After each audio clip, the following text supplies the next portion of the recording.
What's going on, everyone? It's 10 after 9. Just getting ready for the pre-release with the inaugural shower. There's my cat Colt. He's eating. Hey, Booper. Are you a good boy? Can good boy sit down? Yeah.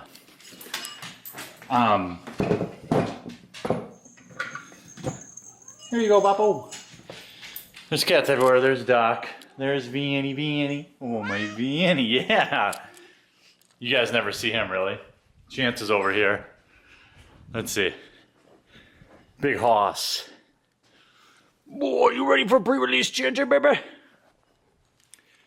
Got my bag packed, which is this camera and a few other things. I thought maybe you guys would like to see how I roll the pre-release.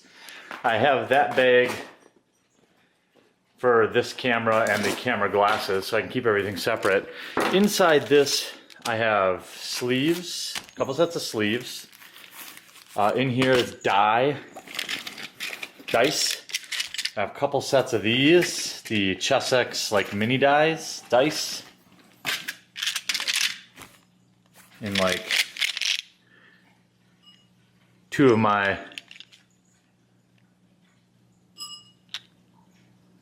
preferred colors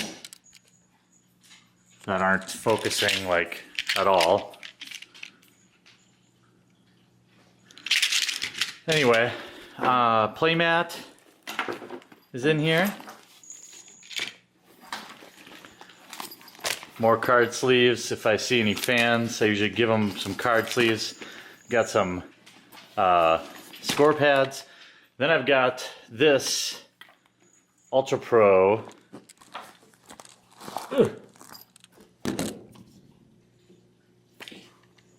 Yeah, hold on. And what's in here is all my pre-sleeve lands. 18 of each in case I decide to play monocolor.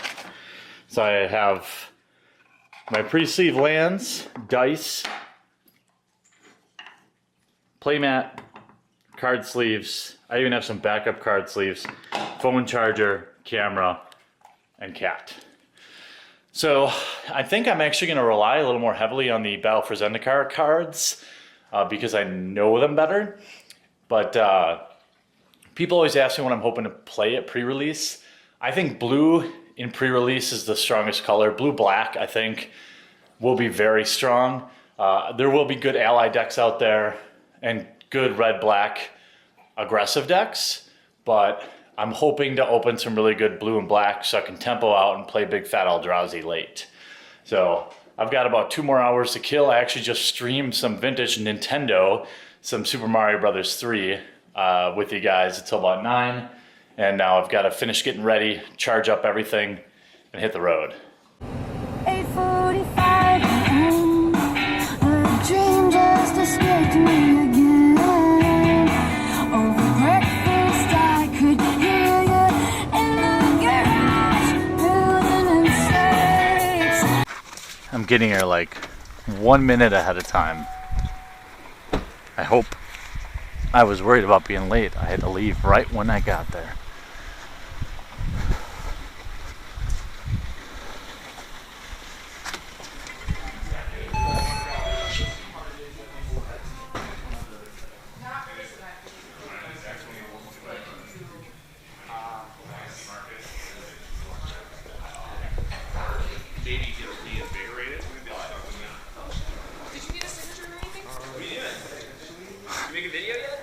I'm making one right now. I did either. Super late.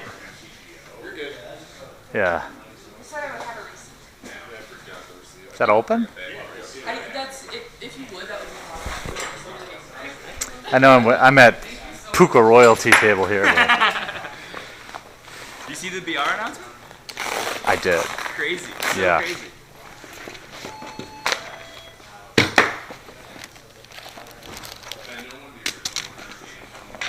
Done. All that's required now is a god pool. Yep. I'm sorry you shrunk your sweater, man. Yeah. Hey, do you need me to say anything Other than I'm here. Yes. What are you? I'm here. You are. Yeah. Who are you? I'm Jeremy. You're Jeremy. Yeah. What? You got a higher quality divider though, not carbon. Oh, what? What do you got? Stoneforge Masterwork. Oh, Bust. yeah. Alright, I'll Concede take now. that. Next pack. Next Yeah. pack. Right. It's only uphill from there. Ooh, alright. Oh boy. 2 pre-release promos in here? Anyone else get 2 pre-release promos? No? Wait. Lucky. Alright. Seems like a strong choice for your box. Yeah, right? Well, they do that as sympathy. Thank you. that's Yeah. true. Those I those got 6 a packs Stoneforge better be Masterwork garbage. too. Like, What'd you get over there? Crossroads, Corrupted Crossroads, and a Stoneforge Masterwork. Alright. Okay, so at least they're 2 mediocre. Yeah. Mana is online though. And I have cards upside down in my booster packs. Cool.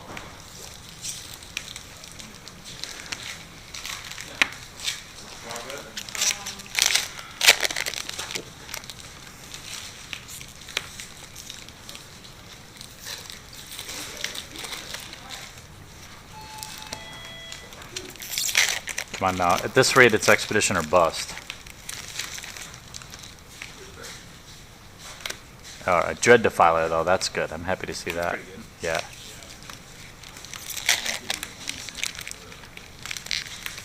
Ooh, a waste mana. Who wants to concede? If it's foil, I'll concede. Oh, Oath of Jace, sweet. That's pretty good. Yeah, suck on that. Suck on that enchantment I'll never play. Serpentine Spike, gross.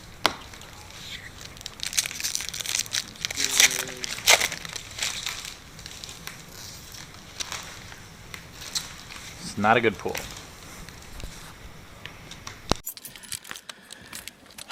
Well, I know tonight's vlog will be a little bit shorter, but I think I'll do a different one for Saturday.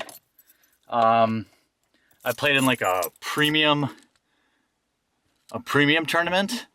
It's only 3 rounds, but somehow this happened. What? I don't know how it happened.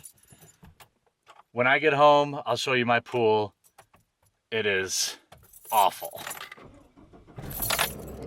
But the reason I played in the premium tournament is, well, that's why.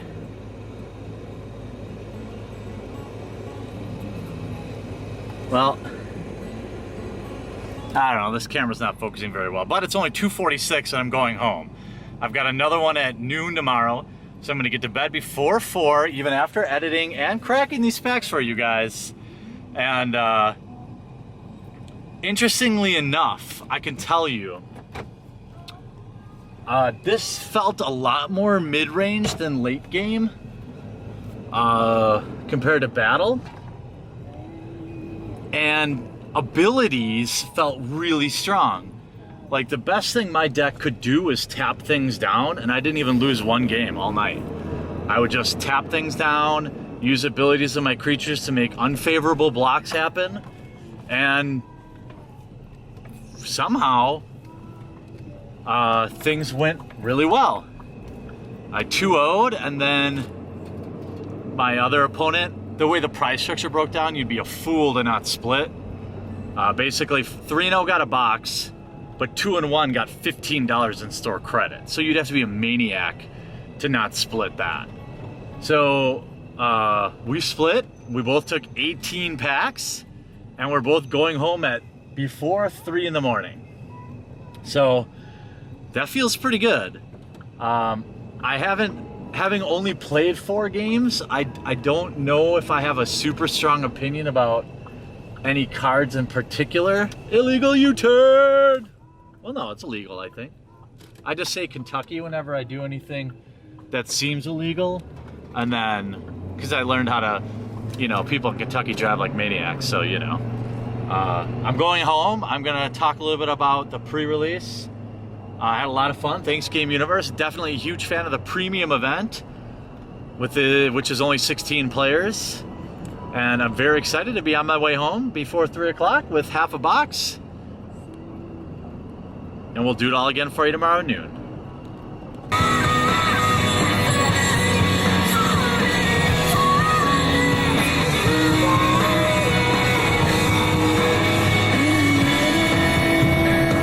I just wish you and your friends would leave. What's going on, everyone? Jeremy here from MTG Headquarters, and it is going on 4 a.m. I just got back from my Oath of the Gatewatch pre-release, and I did okay. If you watch my pool opening, the pool is really bad. I got very lucky to have been playing in like a premier event, which was limited to only 16 people, and therefore at 2-0, an opportunity. If you went 3-0, you won a box. 2-0, you won $15 in store credit. So you'd have to be an absolute crazy person to not split. So my opponent and I split 18 packs each. I'm going to do the pack openings on Saturday afternoon after all my pre-release events and put them together. Maybe we'll get almost the whole box. And what did I learn? I learned that abilities on creatures were very powerful, more so than in Battle for Zendikar. And let me just use some of the cards I played to illustrate that point. So I played 3 colors because I couldn't even get enough creatures in one color. So I played 6 swamps, 5 islands. I also just got a Facebook message from the game shop. I left my Tower of Lands, which is 100 full art lands that are already pre-sleeved. So now I have to get up even earlier tomorrow to go to that location and then come back to Menominee Falls where I play another half hour away. So 4 mountains. Then I played 1 holdout settlement, which is very good. It taps for a wingding, but also you can tap it and tap an untapped creature control to add 1 of any color. So in a 3-color deck, that's an auto include. Crumbling Vestige was very good. And many times I was like missing red or particular like a double blue. It comes into play tap, but it also produces a color of mana of your choice. And I opened 1 waste. I'll get to the wastes in a moment. So I tried to play early aggro / control. I know that seems weird, but you'll see. So I played 2 Slaughter Drones, which are 2/2. But if you pay Wingding, it gets Death Touch. I played a Zolaport Cutthroat for when I looked at my deck. I figured I could get in early, and then late I could make trading really bad. Tightening Coils, I ended up boarding in. 1 Spatial Contortion, the spell I keep calling a pump spell, but it's really a removal spell. I actually boarded in a Horribly Awry just for a counter. I had absolutely 0 exile synergies, but I just wanted to keep stuff off the board early so I could keep attacking in. A Blinding Drone. Now, this is an example of a card I think is very good. You pay 1 Wingding and you tap it, and you can tap a target creature. It's a 1/3 for 2, which isn't great, but it's not a bad blocker early, and late game it's very good. I did open a Fall of the Titans. It was good enough to finish one of the games I played. And then Essence Depleter, again, I think this is good in multiples. You pay 1 and a Wingding, and target opponent loses 1 life, and you gain 1 life. And it's a 2/3 for 3, which is already fine body in this format. And then I ended up playing an Eldrazi Aggressor, which is a 2/3, and if you have any devoid creatures in play, it has haste, which turned out to be relevant. This is a really weird deck, as you can tell. I have 2 of those, actually. And then in the 3 spot, I have a Spell Shrivel, a Complete Disregard, a Cultivator Drone, which I thought was really good. A 2/3 flyer for 3 is... I'm sorry, this is just a 2/3 for 3, but taps to produce a Wingding, which is nice. My promo card was Kalidas, Trader of Get, but overall, I think I only played this card once, and it didn't really fit anything. It was just a 3/4 lifelinker. But it is a good card. I just didn't reap any benefits from it. I played a Witness the End. I don't know if you would even want to play this card in your pre-releases. Pay 4, they have to exile 2 cards, and they lose 2 life. But being as though I thought I was going to get people down pretty low early in their life totals, I really just played it to hopefully get a bomb, but at minimum do 2 damage. Gravity Negator, this is very good. A 2/3 flyer for 4, but you can pay a Wingding and give another attacking creature flying. Boulder Salvo really didn't fit, but again, I played it because at its surge cost, you can deal 4 damage to a target creature for 2 mana. And there were many times I played a creature and cast that. Surprisingly, my big daddies were a 2 of Kozilek's Pathfinder, a common, but you can pay a Wingding and target creature can't block Kozilek's Pathfinder this turn. So there are many times I both these out, or at least one of them, and you could tap down anything that would trade unfavorably. But also late game, I won one of the games by he only had 2 creatures on board, so I could just I had enough wastelands. As you could see, I have several ways to generate wastes. I played a Scour from Existence late game that's actually sideboard tech too, because I didn't have anything really to get rid of stuff. And I did open a Dread Defiler. Never stayed on the board longer than a turn or 2 before it got removed, and I was never able to pay the 3 and 1 Wingding to deal damage. So overall, very mediocre deck, but I did get lucky enough to, I don't know. I mean, I piloted a subpar deck to some wins. I saw a lot of the Puka guys were there, so that's good. I also, good news for this week, as always, I was able to pick up one of each intro deck. So we'll open one of these each day until release on Friday. So I got each and every one of these. So I'm sure you guys will be happy. At minimum, we've got 10 Oath of the Gatewatch booster packs here. So yeah, I think if I can give you any advice for your pre-release on Saturday or Sunday, it's that surge cost still is really relevant in non-2-headed giant. The right spells, like there's a 3/3 flyer I think that has a surge cost of 3 or 2. That's very good. Obviously, the surge cards that I played I thought were pretty good. Flyers, round 1 I played basically blue-eyed flyers, and I survived by the skin of my teeth in that one. I don't know, it was late and he alpha struck when he really shouldn't have, and I killed him on the crackback basically. But I feel like this format feels more mid-rangey, where Battle for Zendikar Sealed felt like the last pre-release I went to for Battle, it was like survive until you cast Eldrazi. Well, I only played 4 games.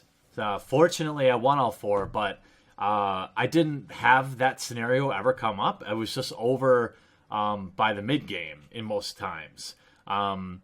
So I think maybe it was just the pools I played, but I think if you play your evasion's super important. Combat tricks are nearly irrelevant unless it's like the -3, -2.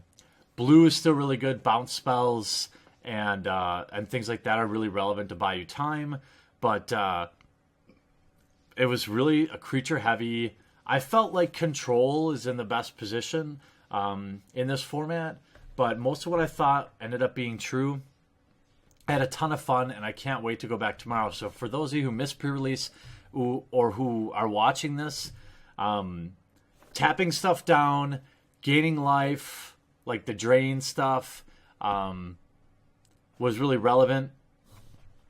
Removal was really good. A lot of people played aggro. I actually, in this initial build, I had Radiant Flames too, which I would board in when I was on the draw, and that worked really good.